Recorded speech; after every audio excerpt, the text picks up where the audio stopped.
Michel de Montaigne's Contribution to Early Modern Philosophy by John Vespasian. When asked about someone's contribution to philosophy, I reply by giving a list of his innovations. I want to underline the new concepts that he brought forth, the intellectual connections that nobody else had made until that point. In the case of Michel de Montaigne, 1533 to 1592, I couldn't point to any innovation. He didn't put forward any new concept, nor did he make any new intellectual connection. Thus, I don't share the view that he contributed to early modern philosophy. Montaigne is an extraordinary author in many aspects, great in erudition and wisdom, but not a philosophical innovator. If anything, he looked at the past more than he was looking at the future. He had drawn his more enlightened ideas from antiquity in the formulations given by Seneca for BC 65 AD, Plutarch 46 to 120 AD, or Aristotle 384 to 322 BC. Even his theological views draw more from medievalism than from modernity. Nevertheless, Montaigne surpassed all his predecessors in a singular area: his passion for balance and perspective. No one in prior centuries had devoted so vast efforts to looking at both sides of every issue. I regard Montaigne in this respect as astonishingly modern, but more in terms of personal development than of philosophy. In order to prove my point, I'm going to refer to the only work of Montaigne that pre-existed his compiled essays, but that he published as one of them, no doubt because he was immensely proud of its contents.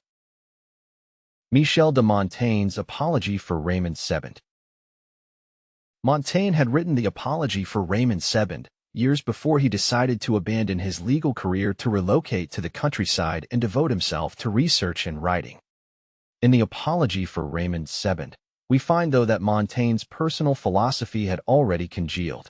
It was not a rectilinear, symmetrical intellectual construction, but did the job beautifully. Montaigne had defined philosophy's objective as the pursuit of happiness, nothing less, but also very little more.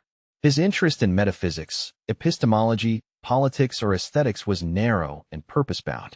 The ideas of theologian Raymond Sebond, 1385 to 1436, may have been forgotten if Montaigne, instigated by his father, had not bothered to write an extensive piece in their defense. Montaigne had intended to have his defense, Apology, of Raymond Sebond published as a separate work, possibly as a tract or booklet. Due to their affordable price, booklets were a popular format in the early 16th century. Printing had grown relatively inexpensive, enabling authors to have tracts and leaflets sold as mass-market products. Those were conceived as soft paperbacks, summarily held together by a thin thread. In this way, they eschewed the cost of binding. Is Michel de Montaigne's philosophy modern? Raymond Sebond, 1400 to 1460, was a Spanish physician and theologian who had written a book titled Natural Theology. It was a typical late medieval essay, similar in purpose to those written by Thomas Aquinas, 1225 to 1274, to demonstrate in logical terms the existence of God. I have categorized Sebond as Spanish, but I should rather say that he was from the Kingdom of Aragon, which would not become part of Spain as a unified polity until 2 centuries later. Sebond had studied at Barcelona University, graduating in 3 of the subjects in the curriculum: theology, medicine, and philosophy. The 4th subject, law, consisted of an amalgam of Roman law, canon law, and edicts issued by medieval kings. After becoming a doctor of medicine in 1421, Sebond had joined the faculty at Barcelona University. He devoted the next decades to teaching and practicing medicine.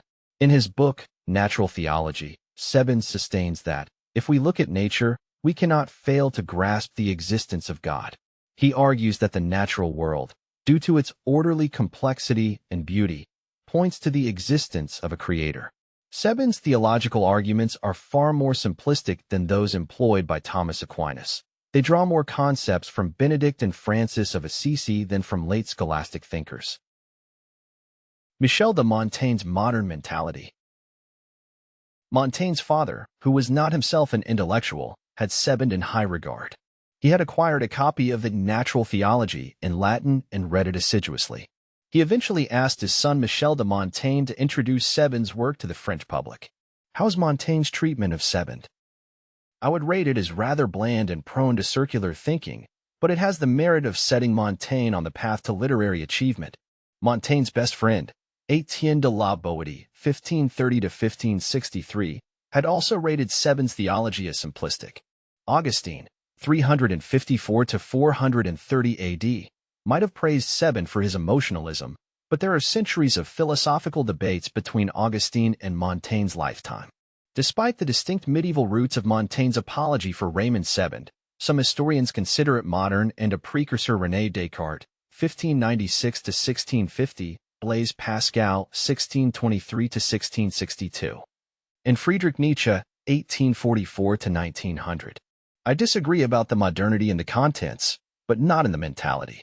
Possibly in order to preempt censorship, Montaigne had softened his apology for Raymond Sebon by pointing out that, in any case, human intellect is too limited to ascertain theological questions. Indeed, Descartes and Pascal would express doubts as deep as those of Montaigne. As for Nietzsche, he would widen the doubts into an all-encompassing attack against certainty and in favor of subjectivity. Let us not make Montaigne responsible for those philosophical errors. If you are interested in putting rational ideas into practice in all sorts of situations and areas of activity, I recommend you my book, Rational Living, Rational Working. For more information, go to johnvespasian.com.